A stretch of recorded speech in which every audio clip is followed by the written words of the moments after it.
Assalamualaikum warahmatullahi wabarakatuh. Di sini saya akan membahas tentang pengertian qiraah Al-Quran. Adapun kata qiraah berasal dari bahasa Arab, yaitu bentuk dari masdar dari kata qara'a, ya qara'u Qur'anan, yang maknanya membaca. Adapun secara istilah, ilmu qiraat atau maharat qiraah adalah keterampilan dalam membaca yang disajikan dalam materi pembelajaran dengan cara dibacakan terlebih dahulu oleh seorang guru, kemudian diikuti. Terhadap beberapa pendapat tentang pengertian qiraah ini, menurut Ibnu Al-Jazairi adalah ilmu yang mempelajari cara mengucapkan kata-kata Al-Quran dan perbedaan dengan cara menisbatkan kepada penukilnya. Sedangkan menurut At-Jarkashi, qiraat adalah perbedaan cara mengucapkan lafaz-lafaz Al-Quran, baik menyangkut huruf-hurufnya atau cara pengucapan huruf-huruf tersebut, seperti tahfidz, meringankan, tashkil, memberatkan, dan atau yang lainnya. Sekian penjelasan dari saya tentang pengertian qiraat Al-Quran. Wassalamualaikum warahmatullahi wabarakatuh. Assalamualaikum warahmatullahi wabarakatuh. Saya Muhammad Fajar dari kelompok 2 ingin mempresentasikan tentang penyebaran ilmu qiraat. Bacaan Al-Quran terus dilakukan oleh kaum muslim, sehingga tersebarlah bacaan Al-Quran dengan beberapa versi, yaitu dari golongan sahabat terdapat 6 orang, yaitu Utsman bin Affan, Ali ibnu Abi Thalib, Ubay ibnu Ka'b, Zaid ibnu Sabit, Abdullah ibnu Mas'ud, dan Abu Musa al-Asy'ari, dan beberapa golongan dari tabi'in, yaitu 1.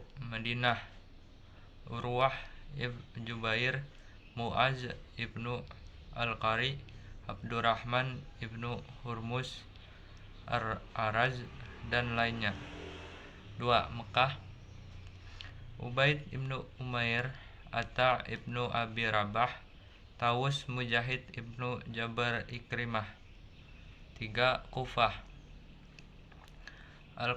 Al-Qammah ibnu Qais, Ubaidah ibnu Nakah, Zir ibnu Hubaisi, dan lain-lain.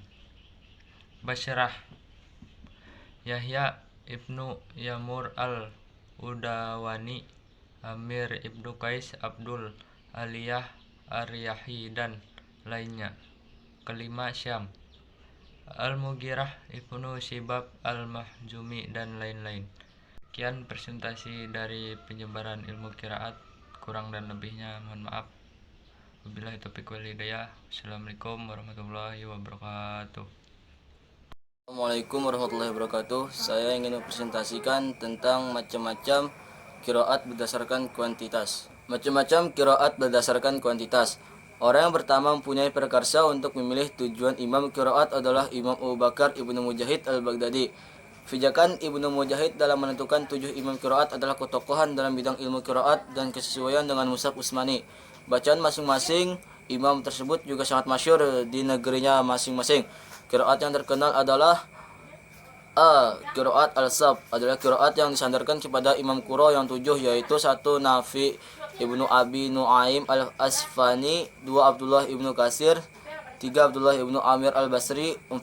Abu Amir al-Basri, 5. Asim Ibnu Abi Najud, 6. Hamzah Ibnu Habib az-Zayyad, 7. Al-Kisai Ali Ibnu Hamzah. Dan qiraat al-Asyar adalah qiraat al-Sab ditambah dengan 3 qiraat berikut. 1. Abu Ja'far Yazid Ibnu Al-Qoqo, 2. Abu Yakub Al-Hadrami, 3. Khalaf Ibnu Hisham Al-Bazzar. Dan juga qiraat arba'ah.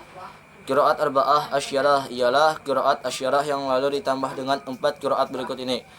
1. Hasan Al-Basri, 2. Ibnu Muhaisin, 3. Fahya Al-Yazidi, 4. Al-Amashi.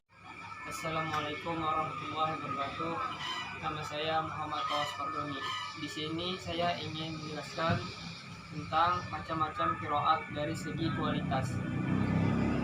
Dari segi kualitasnya, qiraat dibagi ke dalam 5 tingkatan, yaitu A. Mutawatir, Mutawatir adalah qiraat yang dinukil oleh sejumlah besar periwayat yang tidak mungkin bersepakat untuk berdusta dari sejumlah orang dan sanadnya bersambung hingga penghabisannya. B. Masyhur. Masyhur adalah qiraat yang memiliki sanad yang sahih tetapi tidak sampai kepada kualitas mutawatir.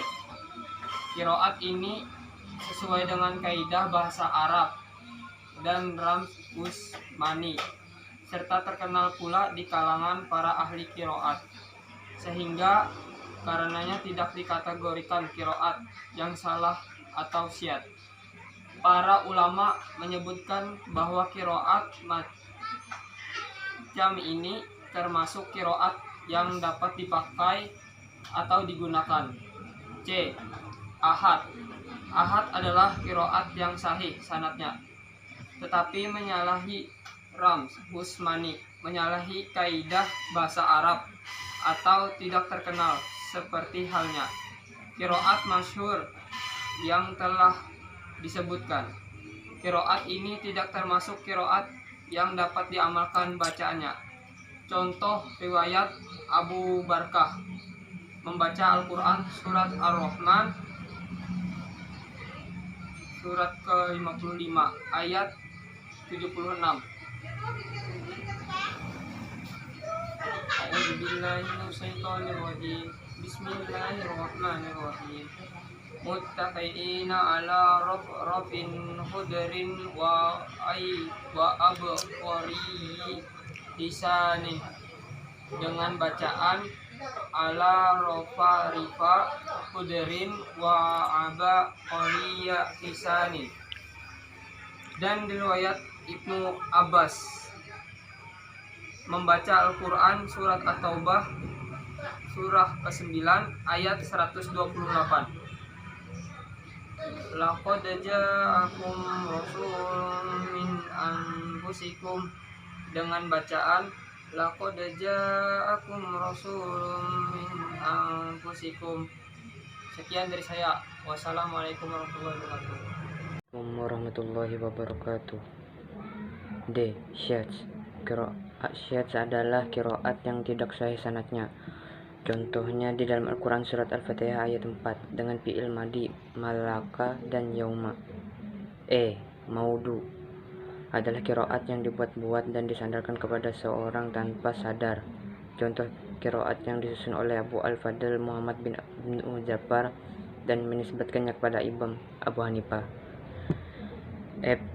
Mudraj adalah bacaan yang ditambahkan ke dalam qiraat sebagai penafsiran, seperti qiraat Ibnu Abbas tentang Al-Baqarah ayat 198. Keempat macam ini tidak boleh diamalkan bacanya. Imam Nawawi dalam Syarah Al-Muhadzab berkata, qiraat yang syadz tidak boleh dibaca dalam maupun di luar salat, karena ia bukan Al-Quran. Al-Quran hanya ditetapkan dengan sanad yang mutawatir. Seperti yang kita ketahui pada bacaan di atas, qiraat merupakan cara pengucapan kata ayat Al-Quran yang berbeda-beda. Namun hal ini menimbulkan berbagai perbedaan pendapat di antara berbagai ulama, yaitu ketetapan hukumnya. Setelah ditelusuri berbagai sumber, hal ini ternyata perbedaan ini tidak mempengaruhi makna atau arti yang terkandung di dalam qiraat tersebut. Jadi ada kalanya qiraat tersebut berpengaruh dalam ketetapan hukum, dan ada kalanya qiraat tersebut tidak berpengaruh dalam ketetapan hukum yang telah ditetapkan. Tolak ukur diterimanya qiraah. Ada beberapa syarat diterimanya qiraah. Yang pertama, sanadnya bersambung dan mutawatir. Yang kedua, sesuai dengan rasm Utsmani atau tata cara penulisan pada masa Khalifah Utsman bin Affan. Yang ketiga, sesuai dengan kaidah bahasa Arab.